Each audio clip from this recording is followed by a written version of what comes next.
This is Pamela Kuhn, and the curtain is up on Center Stage, the show about the arts and the artists behind their work. The power of film music thrills me, and Turner Classic Movies has just unfolded their recent film series celebrating some of Hollywood's greatest film composers. In the coming weeks, they feature a wide variety of the art form, such as the partnership of Bernard Herrmann and Alfred Hitchcock, the elegance of David Raksin's memorable score for the film noir Laura, and the rapture of Eric Korngold's classically influenced orchestrations. TCM delivers music magic in 4 weeks of exquisitely curated choices. Like Eric Korngold, classical composer Max Steiner has often been credited as the father of film music. He composed over 300 film scores, with 24 award nominations and 3 Academy Award wins. He was also the first composer to be awarded a Golden Globe, but he would likely be the first to insist that if Richard Wagner had lived in the golden age of Hollywood, that he would be the greatest living film composer of all time. Wagner's rich symphonic sound and use of the leitmotif as a means of identifying characters in the action has trickled down through the decades and influenced a wide variety of film composers, such as John Williams. I am looking forward to the genius that TCM will bring us, and today I have just the right man to discuss the Great Film Composers series with, the music man himself from TCM, presenter Dave Karger. After years as a journalist in the entertainment world, he has recently published his book, 50 Oscar Nights, an insightful glimpse inside the Oscar winner experience. Dave Karger, welcome to Center Stage. It is such an honor and a pleasure to have you. Thanks so much, Pamela. It's great to see you again. We met a couple months ago at the TCM Film Festival, and we hatched this idea for me to come on your show and talk about this month-long series that we're doing on TCM. I'm very happy to be here. It's so exciting to me. I mean, I know you have done these series before where you've highlighted the great film composers, but I'm really curious, what was your determining factors this time in the choice of film and in composers? So full disclosure, I can take absolutely zero credit for this. This was an idea of our brilliant programming team led by Charlie Tabish and Stephanie Thames, and they come up with these great ideas. And we, as the host, there's 5 of us, as you well know, that are hosts on TCM. Sometimes we get to pitch our own ideas. In fact, about 5 years ago, I pitched my own idea, which was music related. And I did a series with the singer Chris Isaak, where we talked about movies that had hit songs in them from the 1950s, 60s, and 70s, you know, Hard Day's Night and Blackboard Jungle and Tommy and things like that, Shaft.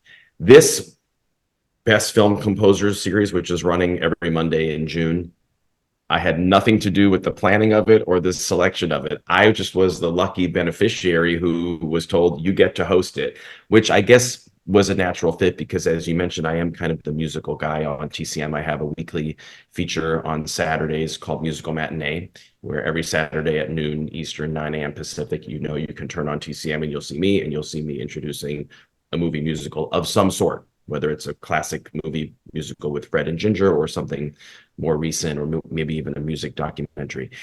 But yeah, so a couple months ago, they told me this is what we're going to be doing. You're going to be hosting this for June. And I was delighted. And I looked at the list of all of the people that they chose, and it's so comprehensive. It's a fascinating list of, you know, the greats, many of whom you just mentioned in your terrific intro, along with some people who were a little bit more recent. But it was an absolute pleasure to, once I got the assignment, to kind of do some research on people and I've already filmed the whole thing. It's, as I said, it airs every Monday in the month of June. So it's great, but all credit to Charlie and Stephanie and their amazing team of programmers. That is really interesting to know that. The little facts we never know about TCM and how the motor engine works in the background. I love that. But, you know, just between you and me, in the world of film scores, what turns you on?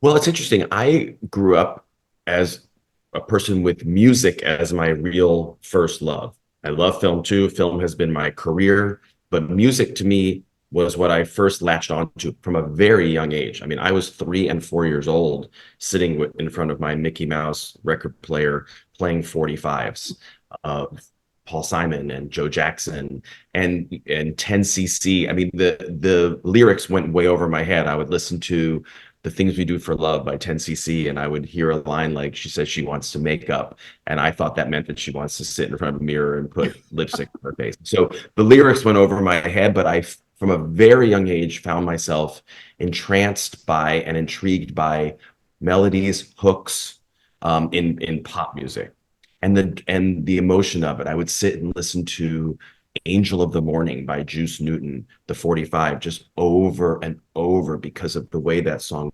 builds. And I just loved it. So just start off, that's what I really kind of fell in love with as a young kid. Then when I was 8 years old, I started taking piano lessons. My brother was taking piano lessons, but he didn't really care about it, my older brother. But I started sitting at the piano and teaching myself how to play by ear. I am able to play by ear. So my parents said, "Oh, we're obviously giving lessons to the wrong child here. Let's swap them." And my brother's more of an athlete anyway. So, and I started taking piano lessons, classical, and I studied very seriously classical piano for 13 years from age 8 to 21. Oh, I studied at the School of Music when I was a high school student, and played in recitals and played in competitions, and was a very serious player. Studied with an amazing musician named Gwendolyn Mock, who's a fantastic concert pianist, soloist, but realized I wasn't quite good enough, quite frankly, to, do it as a career. yeah. But then I went to college, and when I was in college, this is where it kind of takes off. When I was in college, I went to Duke University, which is a very liberal arts school. There were no kind of film majors or communications majors, which was fine. I wasn't interested in that. I was an English major. But I saw that there was a class in the music department called Hollywood Film Music. And I'd already taken an intro to film class at that point, where I discovered classic film to begin with, and watched Laura and watched Citizen Kane and a lot of these films that have iconic scores. But then when I was given the chance to kind of dig a little bit deeper and take a class in Hollywood film music, I remember my parents, they didn't really let on at the time. My parents are retired social workers, nothing to do with arts at all, but they appreciate them. But they told me later they thought I was crazy, that I was going to this great liberal arts school and taking a course in Hollywood film music. They thought, what are we paying for? I tell them now, well, guess what? I'm hosting a month-long series on TCM about Hollywood film music. This actually ended up being the most like germane course of all the ones I took as far as my career is concerned. But yeah, for me, it's just the way that the film score works in tandem with the script and the direction. Mm-hmm. And when all three of those are fully choreographed, it just adds to the power of the film. And in particular, I mean, one of the films that we're showing in this series, I think it will have already aired by the time you put this up, but that's okay, is Max Steiner's score for Johnny Belinda, which of course features Jane Wyman in a performance where she doesn't speak. So Max Steiner's score really had to fill in those gaps. So the music score can do so many different things. It can work, as I say, in tandem with dialogue and camera movement, or it can fill a hole and provide drama and exposition and narrative force when there isn't one in the form of dialogue per se. Yeah, the power of film music. I find that score interesting because, in contrast to many of his writings, this is very lyrical. It's very lush with a liturgical feel. And it is all the body of Max Steiner work. I mean, let's face it, he was royalty. He grew up, his godfather was Richard Strauss, for God's sake. He grew up being tutored by Gustav Mahler. I can't imagine having a life like this and then taking all of this to Hollywood. And of course, as many did at that time, including, Eric Korngold and many others. But he was a god in his approach to symphonic writing. But yet with Johnny Belinda, you're absolutely right. He voices Jane Wyman's character. There is no question about it. And then gives the necessary pathos when needed in the dark side of this film. Yeah, so I was glad that that was the one that the programmers chose, because you're right, he did do Gone with the Wind, Casablanca, and King Kong, and Oh, they're yeah. all they all add so much to the proceedings, right? But there is something a Mm. little bit different. And that's what I love about some of the best composers, when they surprise us. And I know some of the ones that you want to talk about are composers who did such different kinds of things in their career. I mean, there's some that you can hear it and you know that's Thomas Newman, or which, and he's one of my favorites. But Me then you too. listen to two different Ennio Morricone scores, and you can't believe it's the same person who composed them both. And that's part of the excitement of movie music, and similar to a director or an actor. Or an When actor. Yeah. you They can put say on a different hat. someone has range, right? Yeah. Well, composers can have just as much range as a director can, or as a performer can. And I think that's also part of the excitement and the intrigue of film. And I think you choreographed this well in highlighting all of the Newman family composers at one time in one evening. And I find that really thrilling because we get to go through all the Newmans, including Randy Newman, who Yeah. actually stepped out of mold of writing, like a popular song, and actually wrote a serious film score. And Yeah. I'm with you, Dave Karger. I'm a Thomas Newman girl. Oh my, Yeah. if I met him, I would fall on my feet and be such a fangirl. It would be embarrassing. Okay. And, I got to interview.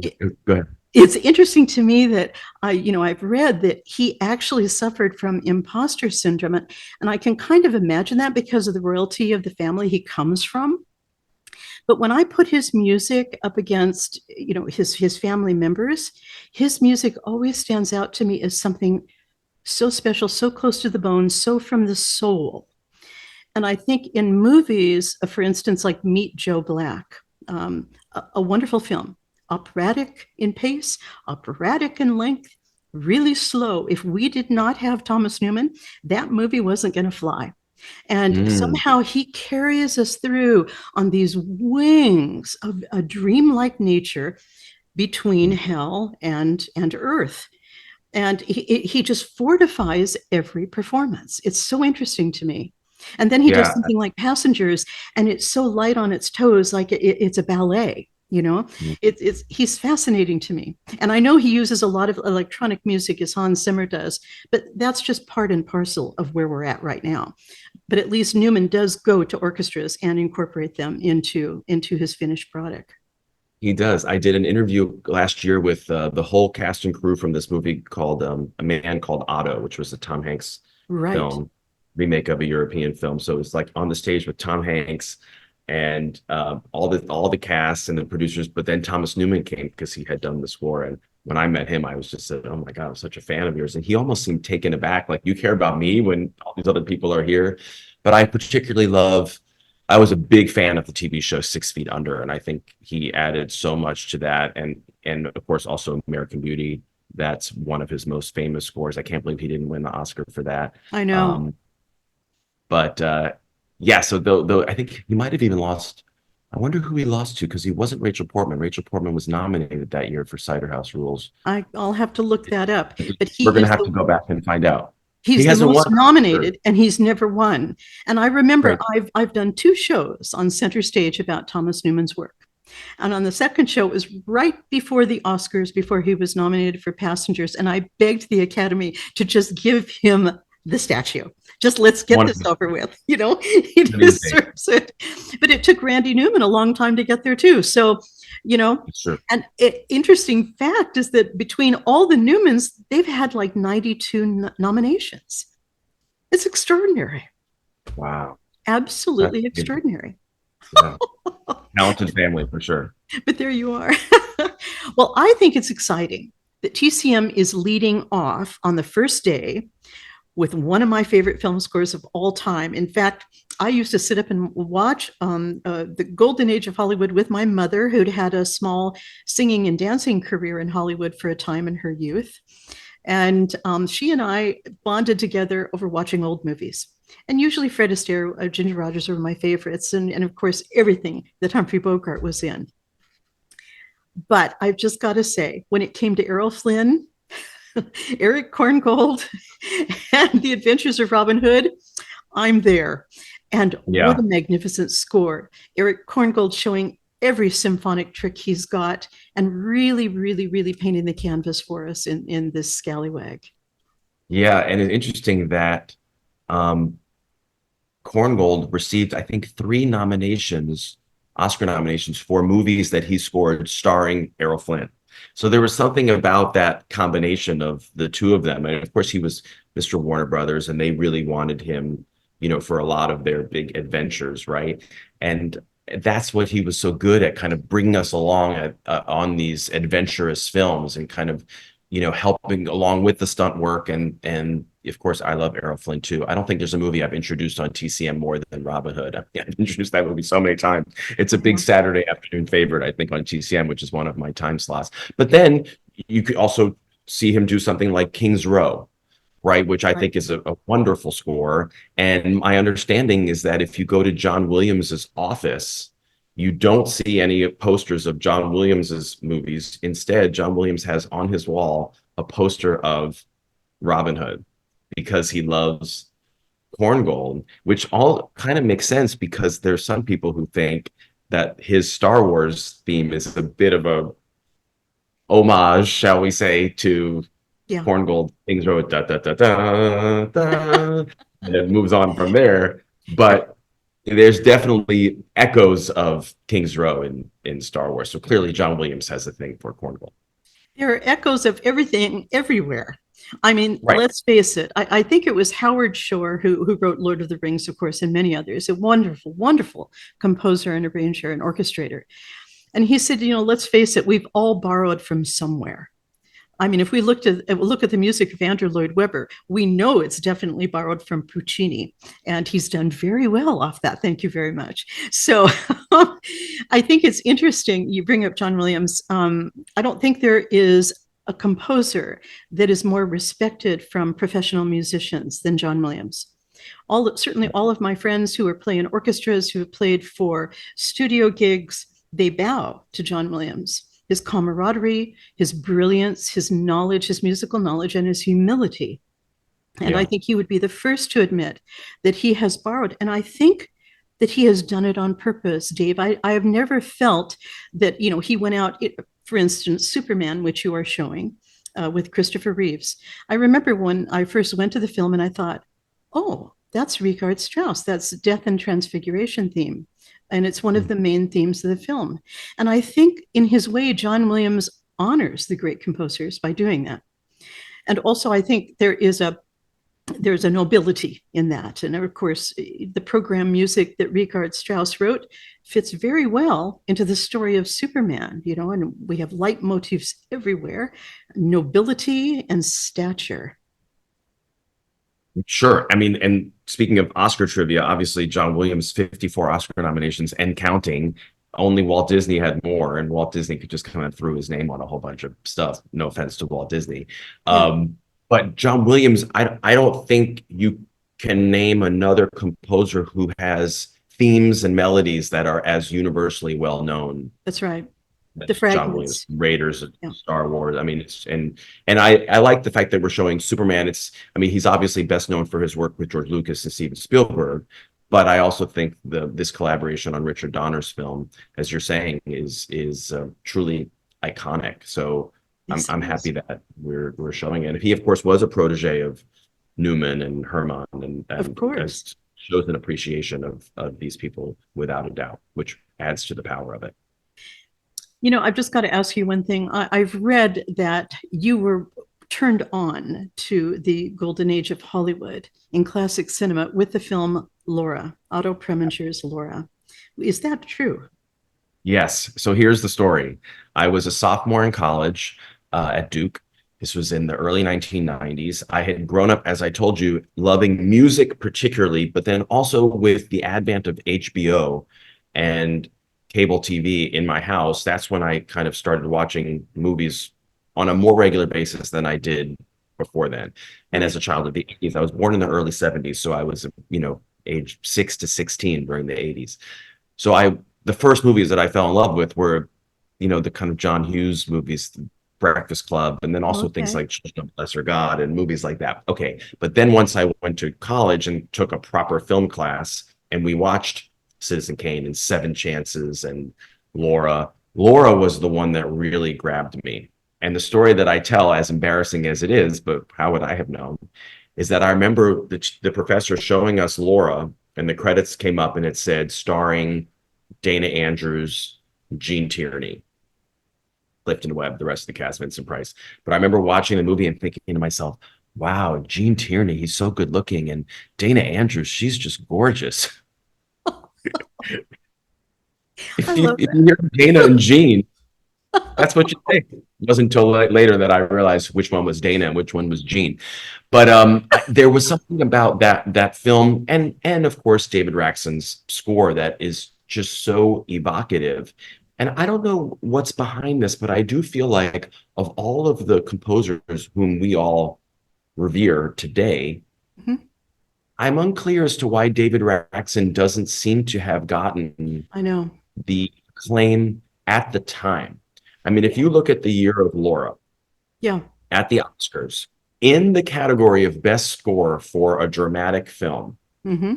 there were 20 nominees that year. 20 nominees. Amazing. Laura was not one of them.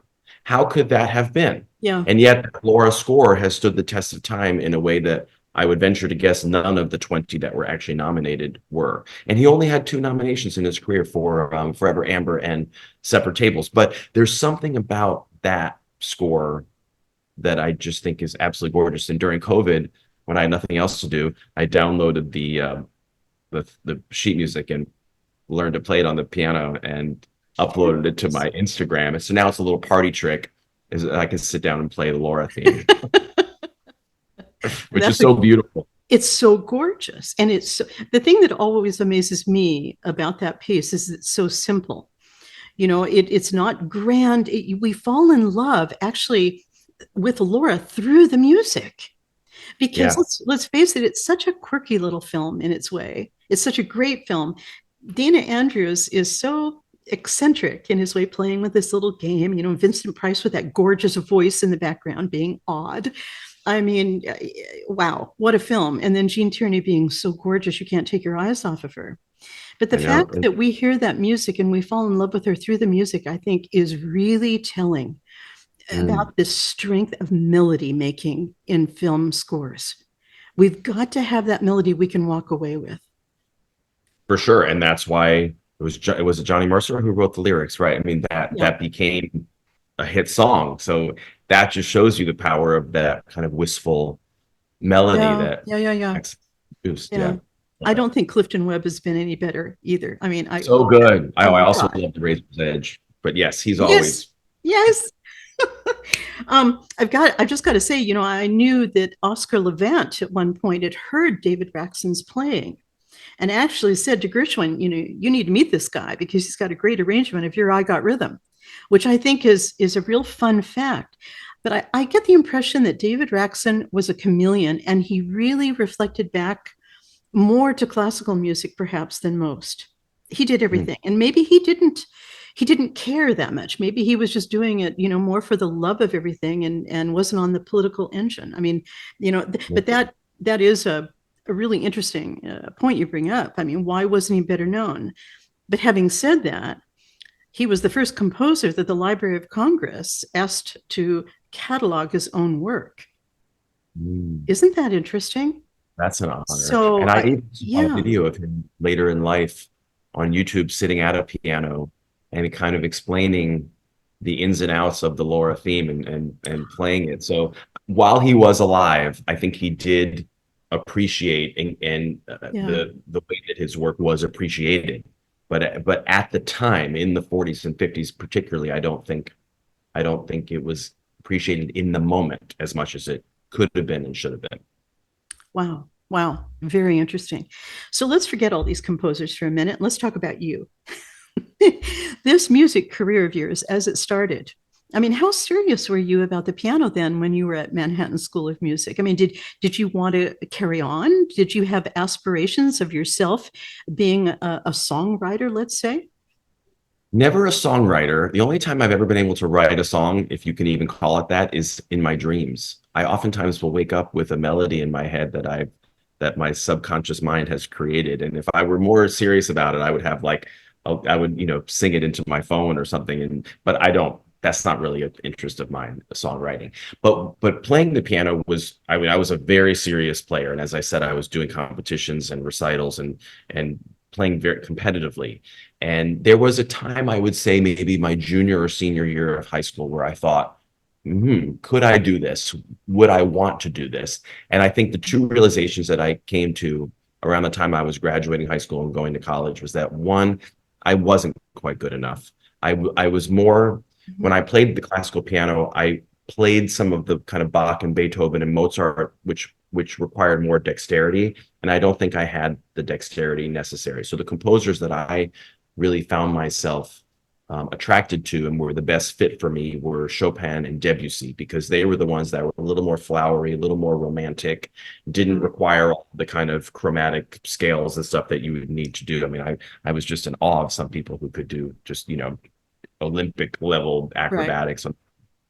And then also I realized in talking to my piano teacher, Gwen Mock, who I told you about earlier, it seemed like the life of a concert pianist was pretty lonely Mm-hmm. with the travel and as she was describing it to me, I'm a social animal, Mm-hmm. and it made clear to me that that was not, even if I were good enough, which I was not, I would not have enjoyed that lifestyle. So that's when I kind of then thought, well, what could I do? Because I knew I needed to do something in my life that was in some way related to these loves that I had cultivated of film, music, and television. So I went to Duke, studied English and psychology, studied human behavior, took all these electives in film, sang in an a cappella group, played chamber music, tried to keep as many of my artistic interests alive as possible. I was the film critic for the Duke newspaper. And then I started kind of getting a little bit more into the journalism side of things. And I got an internship at Entertainment Weekly magazine the summer before my final year of college. This was in 1994. Wow. That magazine was about 4 years old at the time. It was really kind of growing in prominence Mm-hmm. and importance. And it was that summer where I met some wonderful people, and I found a community of people and an office of people that I felt like I truly belonged in, from a personality point of view, and also my writing style, which was a fairly conversational, really fit in very well with the style of Entertainment Weekly's writing. So I was lucky enough to get a job there 2 months after I graduated from college in the summer of 1995 as an assistant, answering phones, working for an editor. And I worked my way up over a 17-year period and ended at my career there as a senior writer and wrote 50 cover stories throughout my time there, mostly on movie stars like Angelina Jolie and Johnny Depp and Denzel Washington and George Clooney. But occasionally, because the editors also knew that I loved and appreciated music, I got to interview Elton John, Mm. Kelly Clarkson, Taylor Swift, Carrie Underwood, Pink, a lot, Lalo Schifrin, a lot of interesting music related people as well. So the time I spent at Entertainment Weekly was invaluable. And it was while I was at that magazine, which I never expected this would ever happen, that I began to do television work as well. Because when I was at the magazine, I quickly learned that a lot of TV channels were often looking for experts to come on and talk about this movie or this person who just passed away or the Oscar nominations or something along those lines. And it was a few years after I was beginning my career at Entertainment Weekly that I started going on the Today Show, the NBC morning Mm. show. That Mm. was 24 years ago. So for the past 24 years, I've been something of a regular guest commentator on that show as well. So all of the time that I spent doing the Today Show and other TV shows kind of gave me that bug and made me think that I would enjoy a broadcast career. And also, as sad as it is to say, and you know this well, the writing was on the wall for me 10, 15 years ago that the print journalism world was Mhm. not exactly thriving. Right. And Entertainment Weekly doesn't even exist anymore in print form. It's just a website. And a lot of the great magazines don't exist anymore. So I feel very lucky that I was able to write for a magazine like EW during the heyday of the 90s and the early Yeah. 2000s when the industry was booming. But I also feel so grateful that I was able to pivot and find a place like TCM, which also fit in so well with my value system and the way that I try to behave and carry myself as a journalist. And so I've been on TCM now for 8 years. I started as a fill-in host for Robert Osborne when he was ill, and I had co-hosted with him a decade earlier and really hit it off with him. And when he was sick, he gave the blessing for me to be his fill-in, What a which thrill. means the and then he passed the following year in 2017. And then I was brought on as an official host in 2018. So it's been 6 years now, and it's been an absolute thrill. And I love the fact that all five of us, myself, Ben Mankiewicz, Alicia Malone, Eddie Muller, Jacqueline Stewart, we get, and I know you know them all, we get to keep these stories alive. We get to shine a spotlight on these performers later in their lives. A year before Piper Laurie died, I sat with her for an hour for an interview at the TCM Film Festival. I interviewed Cicely Tyson for an hour on our Oh TCM my. cruise. She was gone the following year. It's so important to us. Mitzi Gaynor, George Shakiris, Kim Novak, all of these people that I've gotten to spend time with in front of an audience and help them share and tell their stories. It's so meaningful to me, and I know it's meaningful to our viewers, and it's meaningful to everybody who works at the channel. So this job has just been an absolute godsend.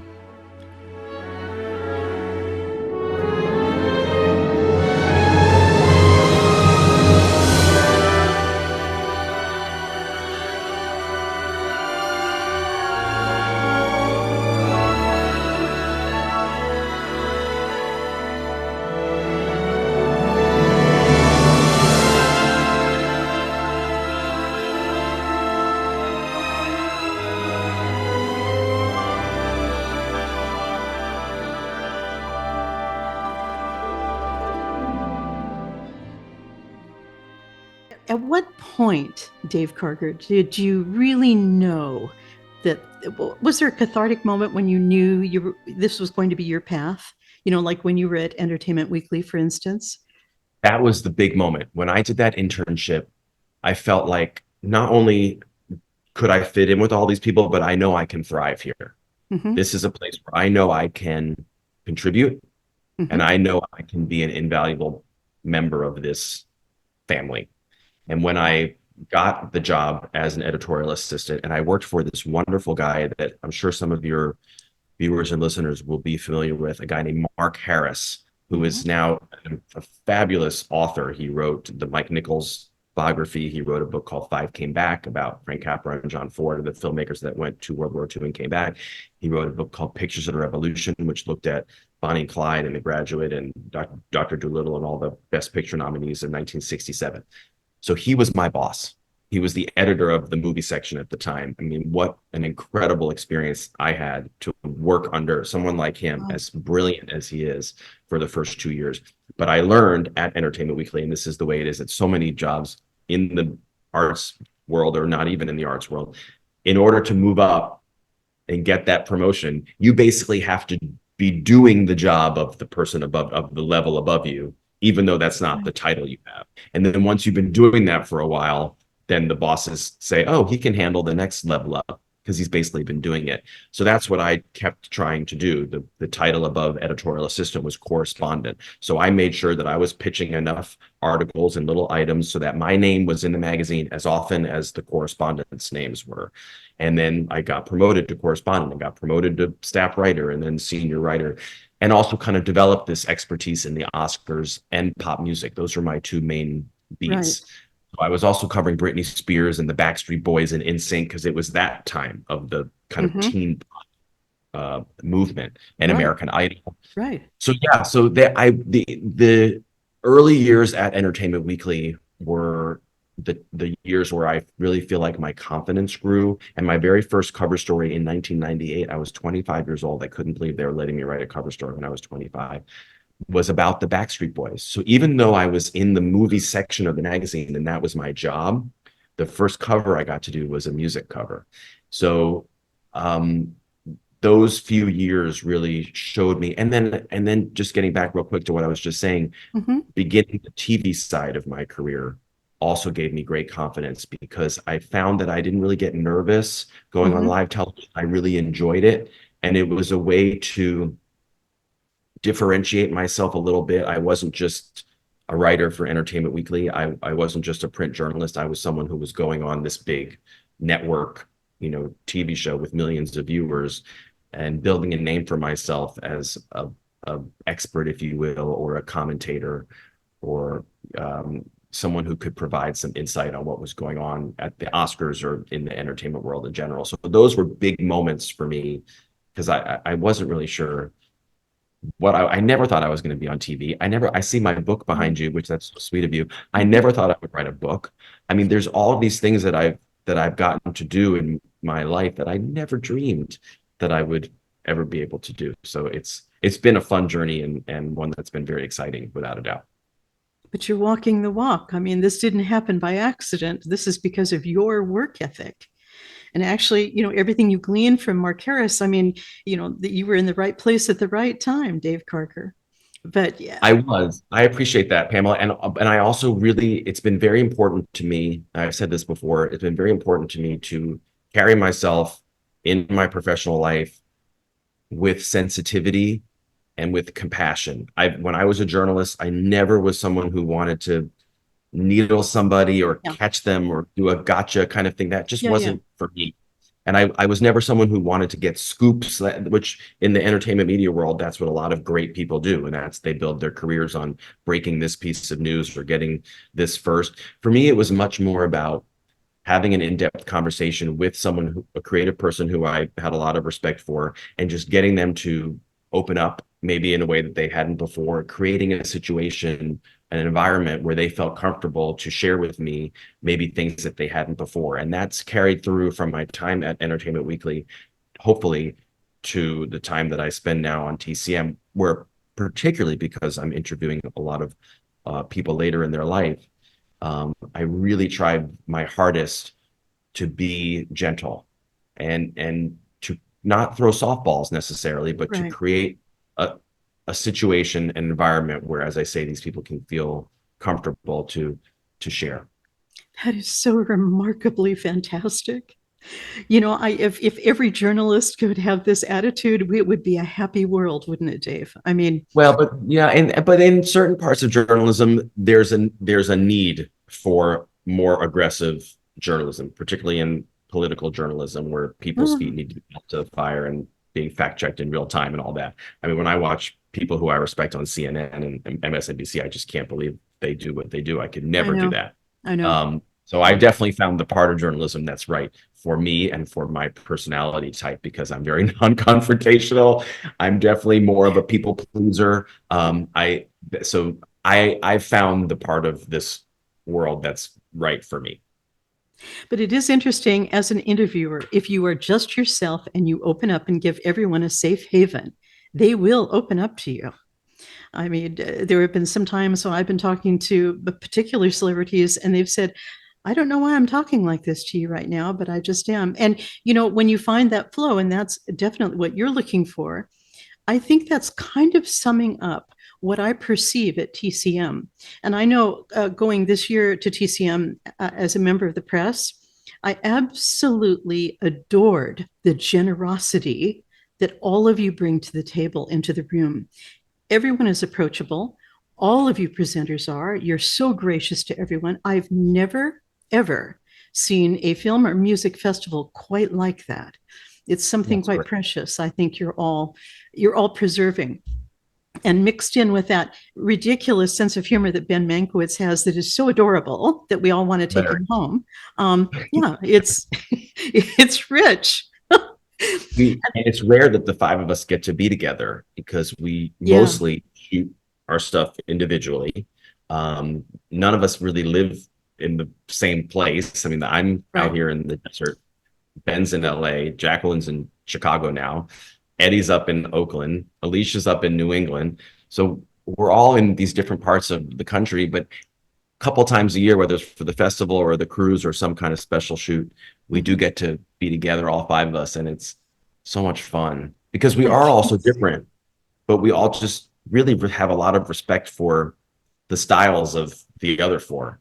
So even though we're different and we have our Mhm. different areas of interest and expertise, there's a lot of respect there, and it's always fun for us to get together. Yeah, you can see that it's very apparent and it's very elastic, and I felt quite safe there. It's a wonderful thing.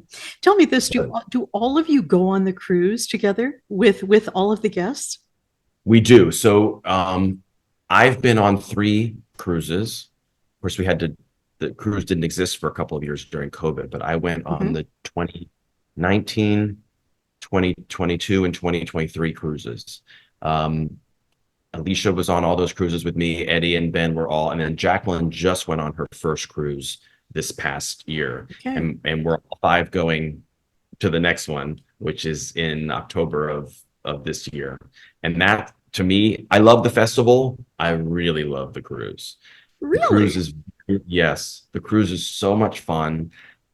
Just to be, it feels like a family. There's 2,000 of us on this cruise ship that we completely take over. It's a Disney ship, but we kind of brand it all TCM. Okay. And there's 3 or 4 movies playing at any given time. We bring, a half a dozen, like what we call special guests on the cruise with us. So as I Okay. say, we've had Mitzi Gaynor and Diane Ladd and Cicely Tyson, Richard Dreyfuss, all these amazing people, Elliot Gould, Chevy Chase, Lorna Luft, George Shakiris, Kim Novak, and they're able to share, their stories. And you'll like this. I did something fun this past year on the cruise. I did a little hour-long cabaret show, if you will, where I sat at the piano in this little bar area, and I did an hour-long show telling stories about my life and career, playing snippets of scores that I love, like Laura, playing classical pieces that have been featured in movies like Okay. Debussy, Claire de Lune, which was famously cut out of Fantasia. Yeah. So we played the lost animation of the Claire de Lune sequence while I played the piano. We brought up one of the Disney singers on, this lovely young soprano, and she sang When She Loved Me, which is the Randy Newman song from Toy Story 2, about the toy whose owner had kind of let her go. People were crying. So it was so fun for me. That's the thing that's so special about the cruise, is that it's this very intimate collection Yeah. of TCM employees and fans, and we're able to do things that feel more special and personal just for the people who travel on that boat with us, and it is so much fun. I love that. I hope you'll be doing that again on this upcoming cruise. I mean, what a treat for all the guests. How close and personal is that? You giving of yourself and your story, and like you say, you're such a people person, Dave, and it's so apparent. That is so beautiful, blending all your worlds together. It was You know, emotional because I I was can nervous. imagine. I hadn't played piano in a public setting in 30 years. And by the time it was done, I was crying because and the audience was crying mostly because of this singer who was just so beautiful singing this Randy Newman Yeah. Sarah McLachlan song. But just the whole experience doing that was very cathartic for me. And it was like this truly full circle moment, thinking back to when I was 18 and doing all these competitions and recitals, to then Mhm. I'm now 51, not having played for anyone really in decades. It was special. I don't know if I'm doing it this year, because I think this year I'm going to do a presentation about my book, but maybe Great. next year I'll bring the piano show back. I think that sounds fantastic. You blending all of your worlds together and bringing that beautiful generosity of you into it. Oh my God. But oh yes, yes, yes, yes. I won't miss that cruise. Please Okay, let good. me know. So Okay.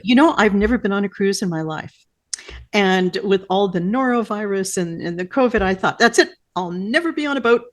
You're not going to lock me away, but I would consider it for TCM. I'm telling you, because you guys just have such a good time. And I have good friends who go every year.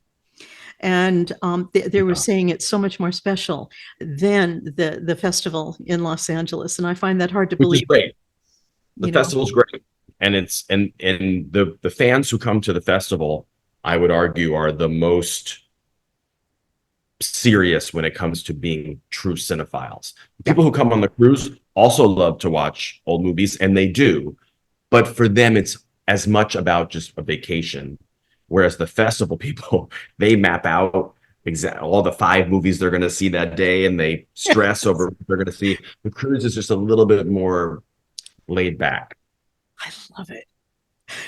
I just interviewed Lois Burwell, who you honored at this year's TCM, the great Academy Award winning makeup artist. And she and I met together. We were sitting together. It was a fluke. We talked forever. We became friendly. It was wonderful. It was kismet, Dave Karger. It was total kismet. And I ended up doing a Zoom interview with her, and she was sharing with me all the little oddities she was finding out about the film festival. For instance, all the people who come who make the buttons, who it's kind of a self-reveal, and they all trade buttons. And she thought that was just delightful. And that just showed me the internal workings of Lois Burwell as being such a kind and wonderful person. She seemed great. I only got to meet her for a heartbeat, and I didn't do one of her interviews, but everybody who interviewed her or met her or talked to her said she was a delight. She is so real. I will be airing that interview in a couple of weeks, and you'll see that she is so real. It's insane. So, and she's unbelievably candid, and she doesn't hold back at all. And I think she just feels that this is work. She just does her work, and she's Right. happy to talk about things that are appropriate to that work. And lovely woman, and Oh, that's eccentric as any English woman is of that era, which I also loved. I just so adore it. accomplished. Oh my God. So, Oh my God. But you know what, Dave? It's like you. You got up and you did your work and you proved yourself at Entertainment Weekly and then on to Fandango and NBC and the red carpet and TCM. And look at what you've got now. And I have to say, when I saw the clip of you and Robert Osborne together, I think it's from 2007, when you were talking about Oscar predictions, yes. you were so cute. I mean, really, it was before, I guess, you were really, really carefully pulled together, for in front of the camera, but you were wonderful. And Robert Osborne was always so beautifully delicious in everything. I mean, even when he was not well at the end, I looked to him still, and the room he was in, everything you created around that aura of TCM in the Robert Osborne years was always so warm. It was just warm. I mean, without a doubt, he set the tone. And it's a tone that all 5 of us in our various ways Yeah. are striving to keep alive. And it's great to have him and all of his work as our North Star. Yeah. Because yes, the channel is evolving and the channel is becoming more 21st century because it needs to and it should. Mm-hmm. And I think the discussions that we're having around these films, many of which are 80, 90, 100 years old, have to change now a little bit in 2024. But even though they are, we're doing so in a way that is led first and foremost by respect for this work and an appreciation for it. We're not trying to shame anything or censor anything, but oftentimes we are putting things into context. And right. I think that's very important. But yes, without a doubt, it's Robert who led the way and continues to lead the way and is still so revered and loved by our viewers. So anytime he shows up on the network, and he's been on a lot in the past couple of months, because as you say, we did just have our 30th anniversary. Yes. It's very bittersweet, I think, for our longtime viewers because they miss him so much. But I really do hope that our viewers realize that the 5 of us are trying as best as we can to keep his spirit alive. You're carrying the torch. And I have to say, Ben Mankiewicz, and again, his wonderful sense of humor, and his postings on social media, which are, again, so approachable. I took a moment and went to him one evening at the festival because I had a question for my 92-year-old mother. And she is devoted to TCM. And when I'm with her, we sit and watch TCM all night. We tape everything, we make our choices. And she said, when you go to that festival, I want you to ask Ben why he twirls his ring around when he's presenting a film and it plays with his hands. So I went to him and I said, Ben, my mom wants to know. And he went, give me your phone. And he recorded a piece for her for a minute and 30 seconds, right? Where he talked about the difficulties of being a journalist and then coming in front of the camera, and still he doesn't know what to do with those hands. And it's true for all actors and all presenters at one point. He was so gracious. And I told him after that if I did nothing else at that film festival, that was worth it for me. That was worth the whole trip, because it was so real and it was so honest. And he addressed her in the recording. Well, I sent that to her, Dave Karger, and it made her year. She's still talking about it. And I plan to do a little story around that and a couple of other little interchanges I had at TCM on one of my radio shows, because that just reveals the paradox of Hollywood. You know, here you guys are doing this great work. You're in front of the camera. You're launching all these fantastic projects. But with TCM, you're still looking back.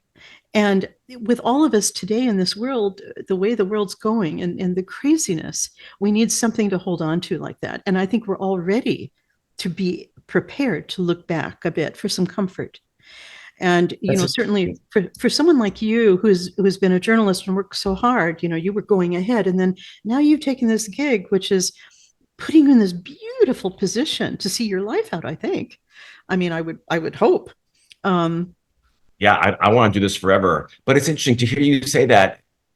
You've made me realize that the five of us, and I'm not saying this is better or worse than any other way to come at a broadcast career. I'm not judging anyone else, but all five of us came at this kind of sideways. Like, I mean, Eddie was a writer and, had this noir foundation. Jacqueline was a professor and scholar. Alicia was a behind the scenes person in television who then came into on camera. Ben and I were both journalists first. So none of the five of us kind of came up in a traditional TV host kind of way. And I think maybe we're not super slick, but I think it also shows that that there's truth and hopefully integrity to why we're doing this, because we're coming at this from a little bit of a different angle than just talking about whatever's put in front of us on a teleprompter. So I really hope that I do get the sense that people do appreciate our deep love and respect for what we're talking about. There's no I can tell you honestly, there is no question about that. And from all the people on the street that I interviewed, it came back to me as just that. Everybody is there and they're with you in spirit. I mean, there is a collective. It's fascinating. And I remember the night I stood in line with everyone else for an hour and a half to go hear Steven Spielberg speak. And before the showing of Close Encounters, it was so interesting. I've heard him speak before. I follow him like crazy. I once had a dream that he and I got married. So there you go for you and your dreams about tunes, all right? And if I ever meet him, I will say, did you have that dream too? Because we missed each other, in the dark. But I remember when he was sitting there talking to Ben Mankiewicz about when he fell in love with the night sky. And I started to think, this is such a great introduction to Close Encounters A, but also it just talked about everybody in that room, because everyone in that room, whether they're looking back or presently, we are all in love with the night sky, which is really the magic of film, of cinema, of dreams, of everything that goes together to make, believe it or not, our history, because that's really what cinema is, And unless we preserve it, it's not going to be there. And I worry about that. And I get excited when I see Martin Scorsese working to preserve. When I went to Made in England about Michael Powell of Powell Pressburger, their films I adore. I live for A Matter of Life and Death, literally. And watching Scorsese just talking to the camera about how he idolized this man and went to meet him, and he was actually poor and resurrected his career. It's so interesting. And so all the work that's going into what you're doing at Turner Classic Movies and Warner Brothers, and this preservation of what is important in our history, in film and in music and song and everything is what you do. I mean, more power to you. More Thank you. power to you. It's why we go to work every day, and we're so happy to have Steven Spielberg, Martin Scorsese, and Paul Thomas Anderson as kind of we call them our godfathers now, and they're consultants for us very actively, and coming up with theme ideas and interstitial ideas. A lot of the things that you see on TCM are direct ideas that they've had, and as long as they're around, we know we're in a good place, and hopefully even beyond that. But it's a turbulent time in the TV world now, and Yeah. it's been on TCM the last couple of years, but we really do feel like we're in a terrific place right now. Because there was that sale, wasn't it? A new buyer for TCM. It was a bit in question, and And that's there were when, layoffs as there were all yeah, over the TV world, but we got hit hard, especially because we're not a big company to begin with. So there's people who were working at TCM who are no longer with us, and it's very, very sad for us, but it's our job and our goal to make it so that the viewers don't realize that anything has changed. right. Right. Good for you. Good for you. And do you think going forward, you say there are going to be a lot of changes going into the 21st century? I can see that already. And you guys are becoming sexy, and it's not a bad thing. But do you think you're going to be able to retain always this aura of warmth I talk about that Robert Osborne Absolutely. introduced? And yes, and the bread and butter of TCM will always be movies from the 30s, 40s, and 50s. That's going to be mainly what you see on TCM forever. But I do think it's incumbent upon us, as we've been doing for the past 5 years now, to do things like our Reframed series, where we looked at movies that maybe feel a little bit different. I mean, the word problematic gets thrown around, but things that could strike some contemporary viewers as insensitive or difficult to watch. Mickey Rooney in Breakfast at Tiffany's, okay? Things like that, whereas maybe at the beginning of TCM, that would have just played without an intro comment talking about that, or warning people, or just giving people a little bit of a heads up of what they're going to see. Now we're just taking a little bit more effort to talk about, hey, bring out in the open things like this, or doing a gay pride month, a month, or a couple nights of LGBTQ plus pride, which I get to host. Maybe that wouldn't have happened when TCM started, but it's happening now. Juneteenth, or different things that we're bringing to the forefront that are outside the Clark Gable and Humphrey Bogart and Betty Davis world. I think that's wonderful for us to be doing too. I think it is too. It's as long as you can help us train our perspectives in how we look at these things. And I know as a singer, when I hear criticism or about a song, a Cole Porter song that's politically incorrect, I stand up for it, because that's what was. That's what was written. It doesn't Just change a thing. Yep, not getting rid of it, not censoring it, just explaining it and giving it some context. Totally. Wow, Dave Karger, you are one interesting person. You bring just such joy. I love it. I love it. What is in the future for you outside of the TCM presenting? Is there anything sidelining? Is there another book maybe in the offing?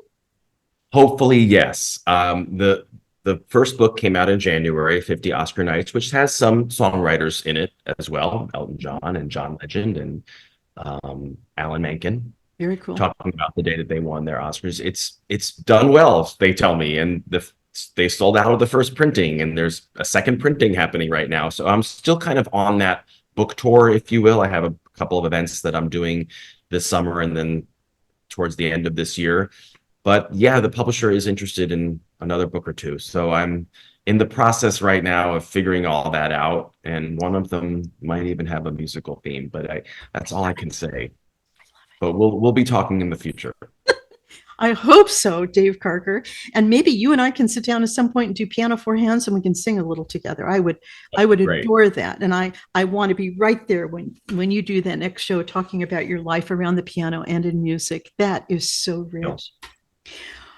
Listen, thank you for giving me all this time. I really appreciate it. I could talk to you for another hour easily. And I want you to know I only have 25 pages of notes down here about film composers, and we haven't even got there. And you know what? That's just fine. I just want to encourage all my listeners to tune in to TCM and catch the Great Composers Month, all of June, on every Monday. And that starts in the morning into the evening. And my gosh, you're going to learn a few things about the marriage of cinema and music and how they cooperate and better each other. Dave Karger, thank you so much. Oh, Thanks, Pamela. you're such a joy. And next time you see Elton John, tell him hi for me, okay? All right. To all my listeners, I hope you go to tcm.com for more information about everything that is going on. Dave Karger, thank you so much from my heart to yours. And if you get a moment, please go to centerstagewithPamelaKuhn.com for more shows like these as we all aid and abet the arts and keep everything moving in the right direction so we can all share in creative spirit. Stay safe, everyone. This is Pamela Kuhn, and the curtain is now down on Center Stage.